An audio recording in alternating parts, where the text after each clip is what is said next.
Hello everyone, and welcome back to our channel, Forever in Memory. In this video, we'll be honoring American celebrities who have passed away today and in recent days, along with other notable figures from around the world. Before we begin, please show your support by giving this video a like. It really helps the channel. Thank you. And let's get started. Died on September 23rd, 2025. Marian Burros, 92, was an American food writer and cookbook author whose clear voice and practical recipes shaped how millions of readers cooked at home. She began her career as a freelance writer and co-founded the Consumer Guide to Eating Out, bringing a journalist's rigor to the kitchen.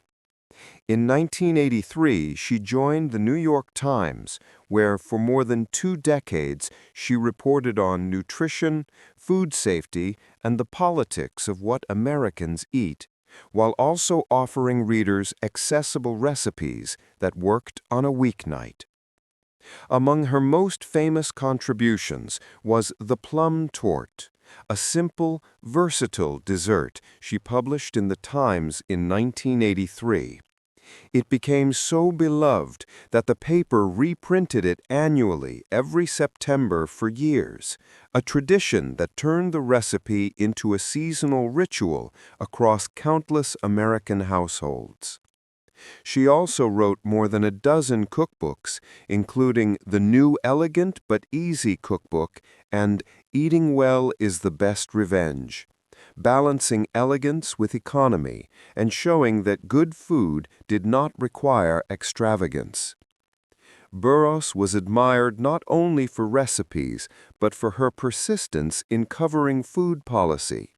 She wrote about labeling, organics, additives, and the growing influence of agribusiness long before these were everyday topics. Her columns reflected a belief that what we cook is tied to how we live, how we shop, and what we value as a society. Her legacy is both practical and cultural. A torte baked every autumn, a shelf of cookbooks still in print, and a generation of readers who learned to trust that her instructions would guide them to success. Colleagues and home cooks alike remember her as a writer who respected their intelligence, never condescended, and insisted that food writing could be both joyful and serious. Died on September 22, 2025.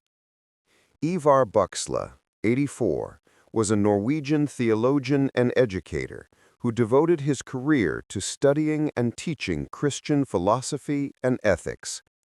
A professor at the University of Agder, he became known for his thoughtful interpretations of faith in contemporary society, linking scripture with modern moral dilemmas. Buxla was respected not only in academic circles, but also as a public intellectual who contributed to debates on religion's place in a changing Norway. His lectures, articles, and pastoral guidance emphasized dialogue, humility, and the role of compassion as a living principle. Students recall his ability to make abstract theology concrete, drawing connections between doctrine and everyday life.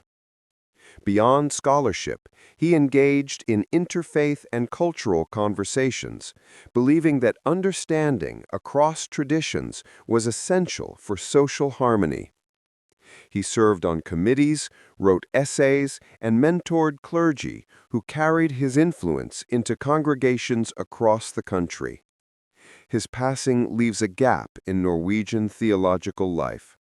He's remembered as a teacher who married intellectual depth with human warmth, a scholar who valued clarity over complexity, and a believer in the power of ideas to nurture both faith and society. Died on September 21, 2025.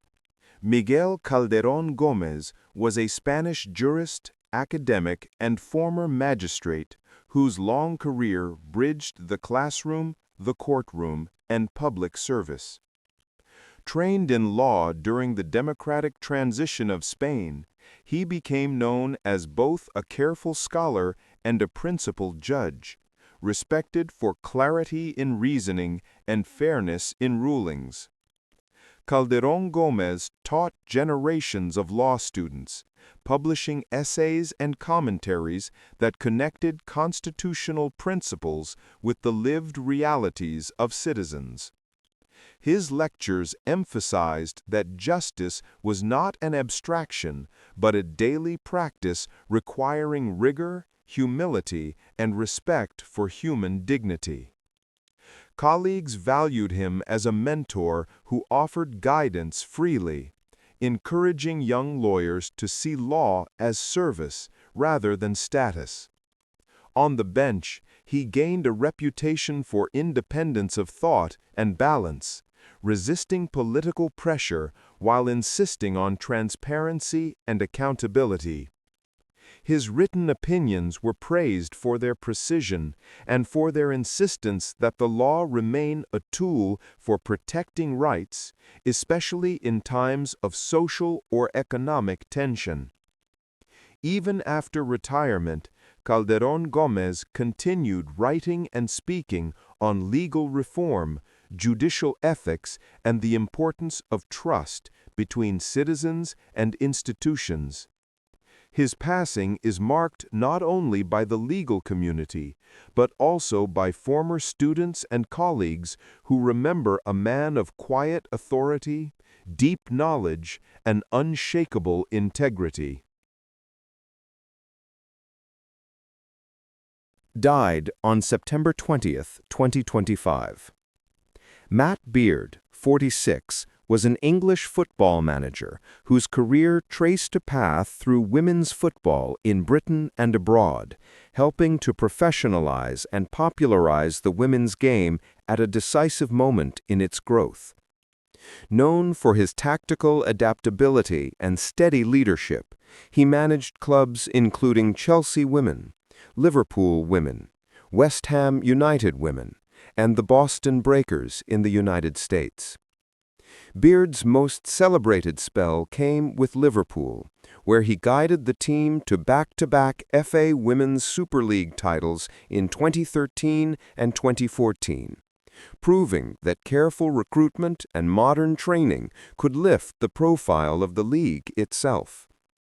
Later roles with West Ham and a return to Liverpool reinforced his reputation as a builder, someone who could shape a squad, establish a culture, and leave it stronger than he found it.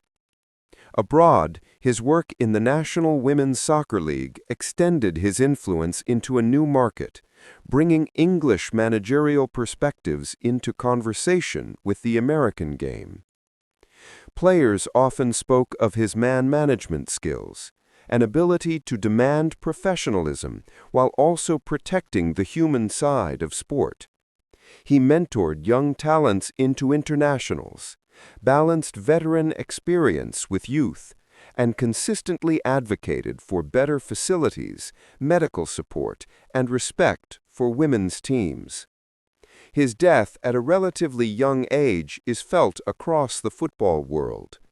Tributes describe not only a coach with trophies, but a pioneer who treated the women's game with the seriousness it deserved, laying the groundwork for the global visibility and investment it enjoys today.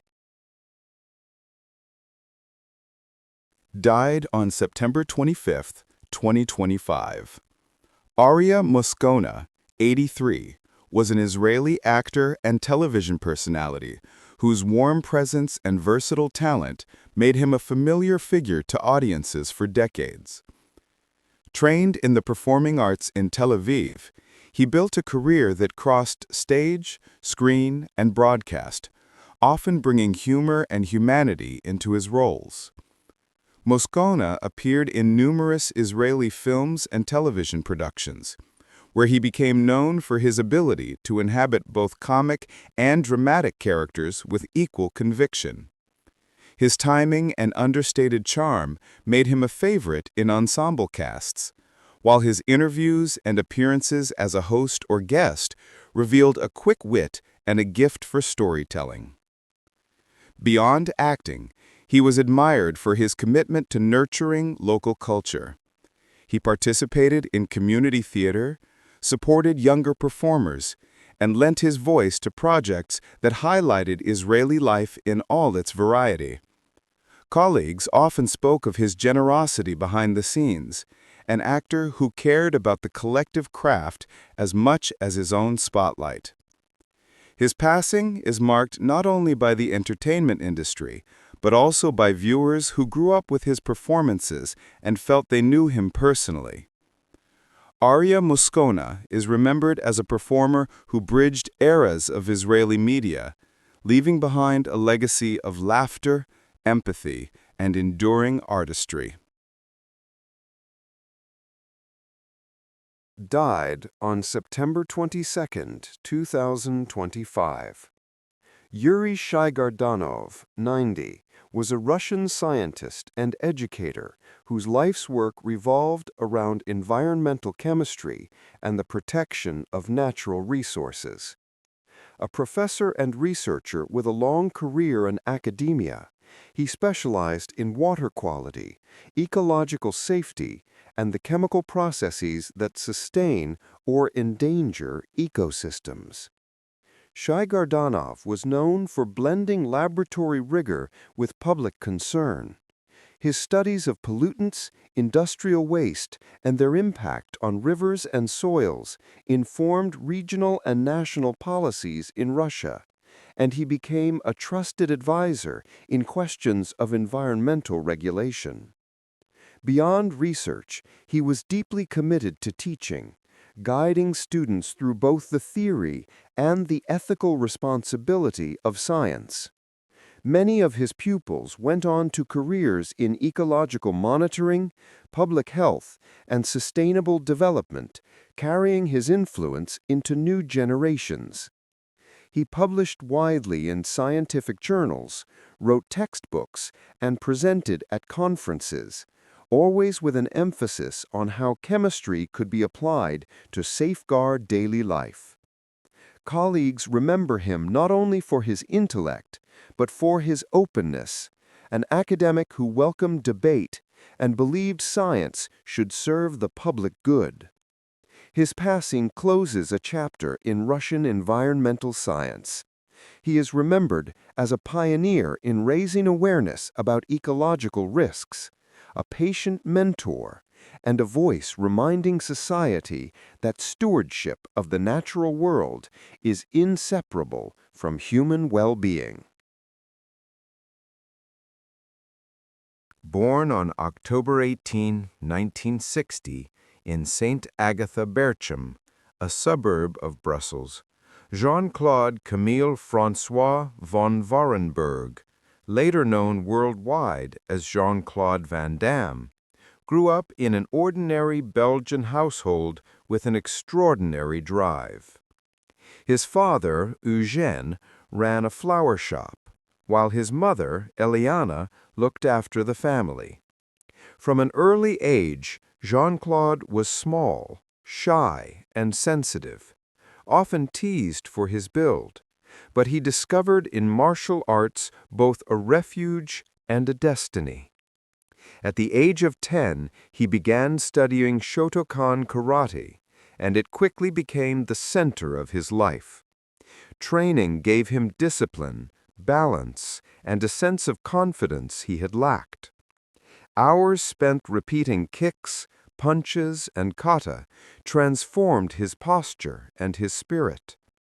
By his teens, he earned a black belt and was competing in full-contact karate tournaments, where his flexibility and precision made him stand out. Alongside karate, he studied ballet for 5 years, learning control, grace, and endurance, elements that would later define his distinctive on-screen style. The young Van Damme also discovered bodybuilding, sculpting his physique to match the heroes he admired on screen. At 16, he was already winning local contests, including a Junior Mr. Belgium title. Yet behind the muscles and trophies was a restless ambition. He was captivated by the idea of cinema, by the magic of Bruce Lee and the raw power of martial arts films. In his room, he would watch and re-watch fight sequences, dreaming not just of competing, but of performing, of taking martial arts to the big screen and reaching audiences far beyond Belgium.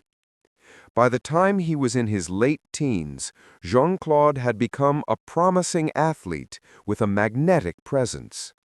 He trained relentlessly, sparred with older fighters, and built a reputation in the Brussels martial arts scene. But more importantly, he had developed the conviction that his true path was elsewhere, that the discipline he had honed in the dojo could be his ticket to international stardom. Standing at the threshold of adulthood, Jean-Claude was ready to trade the familiar streets of Brussels for the unknown, chasing a dream as improbable as it was irresistible. As Van Damme entered his 20s, the hunger to prove himself pushed him beyond the familiar circles of Brussels. He competed in European karate circuits, earning victories that showed he wasn't just a flashy kicker, but a disciplined fighter. His balance of precision and flair made him popular with audiences, though inside he was already looking past the ring. He opened a modest gym in Belgium, training others in karate and bodybuilding, but every spare moment was spent imagining another life, one on film sets, under lights, where martial arts could be storytelling rather than just competition. By the early 1980s, he made the bold leap. He and his childhood friend, Michel Kissy, moved to Los Angeles with little more than savings, determination, and the belief that opportunity favored the relentless. The first months were grueling. Van Damme worked odd jobs, from carpet installer to limo driver, from club bouncer to delivery man. Anything that kept him afloat while he knocked on studio doors. His limited English was a barrier, but his physical presence spoke volumes. He rehearsed spins, stretches, and splits in rented rooms, shaping a reel of moves that he could show to anyone willing to watch. Small appearances began trickling in. He took background roles, blink and miss parts where he was just another muscular figure, and even doubled as a stuntman. One of his earliest notable gigs was a minor role in Breakin' 1984, where he can be seen dancing in the background, a fleeting glimpse of the charisma he carried. But beneath the struggle was a stubborn focus. Every rejection was fuel, every odd job a temporary obstacle. Van Damme trained even harder, perfecting his signature 360-degree kicks, mid-air splits, and acrobatic combinations. The turning point came when he landed the chance to demonstrate his abilities directly to producers. He famously threw a perfectly controlled kick inches from their faces, a risky but unforgettable audition style. His athleticism was undeniable. He wasn't just another bodybuilder, he was a performer whose movements had rhythm and drama. Slowly, the idea that he could anchor a film began to spread. By the mid-1980s, his persistence was starting to pay off. Whispers of opportunities, meetings with smaller studios, and a growing awareness that Hollywood might just have room for a Belgian martial artist with movie star ambition. Still, he remained on the cusp, living frugally, hustling, and waiting for the one role that would shift him from a nameless extra to a recognizable name. The foundations of his legend were being laid, a blend of European discipline, immigrant grit, and the belief that sometimes the boldest leap is the only path forward. The late 1980s delivered the breakthrough Jean-Claude Van Damme had been chasing with relentless determination. In 1988, Bloodsport premiered, a low-budget martial arts drama based loosely on the story of Frank Dux, What might have been just another B-movie became a phenomenon, thanks largely to Van Damme's charisma and physical artistry. His fluid kicks, balletic splits, and intensity gave the film a visceral charge, and suddenly the Belgian newcomer was a bankable star. Audiences had never seen someone blend brute force with such grace. He wasn't just a fighter, he was a performer, and Hollywood took notice. The years that followed cemented him as one of the defining action icons of the 1990s. Films like Kickboxer, Lionheart, and Double Impact showcased not only his martial skills, but also his willingness to push the genre forward, fighting in exotic settings, playing dual roles, or weaving in emotional undercurrents. With Universal Soldier, 1992, opposite Dolph Lundgren, Van Damme broke into blockbuster territory, while Hard Target, 1993, directed by John Woo, gave him an edgier, stylized platform. Audiences came to expect his trademark high kicks, the stoic charm punctuated by flashes of vulnerability, and the splits that became cinematic legend. At the height of his fame, he stood shoulder to shoulder with Stallone, Schwarzenegger, and Bruce Willis, part of the pantheon of muscle-bound heroes who defined action cinema for a generation. Yet Van Damme's appeal was distinct. His European accent, his dancer's balance, and his open embrace of physical beauty made him stand apart. He brought an almost romantic quality to fight scenes, turning combat into choreography. The mid-1990s also brought challenges. Overexposure, personal struggles, and shifts in the action genre tested his resilience. But even when the biggest studio offers waned, Van Damme kept working, reinventing himself in independent projects, and surprising critics with raw performances like in JCVD 2008, where he played a fictionalized version of himself with startling honesty. The film reminded the world of his humanity and skill beyond kicks and punches.